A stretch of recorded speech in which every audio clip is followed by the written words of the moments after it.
আসসালামু আলাইকুম। আজকের লেসন would you mind এর সাধারণ অর্থ হচ্ছে আপনি যদি কিছু মনে না করেন।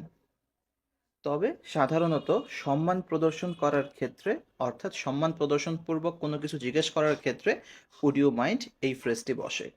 would you mind এর পরে ভার্ব প্লাস আইএনজি এরপরে অবজেক্ট দিয়ে বাক্যটা কমপ্লিট করতে হবে। কিছু এক্সাম্পল দেখব। কিছু মনে না করলে আপনি কি জানালাটা বন্ধ করতে পারবেন? এটাকে আমরা বলতে পারি would you mind closing the window. মনে রাখতে হবে would you mind যুক্ত বাক্যের শেষে অবশ্যই কোশ্চেন মার্ক দিতে হবে। আরও কিছু এক্সাম্পল দেখব। would you mind coming here, অর্থাৎ এখানে আসতে তোমার অসুবিধা নেই তো? would you mind having a cup of tea, তোমার এক কাপ চা খেতে অসুবিধা নেই তো?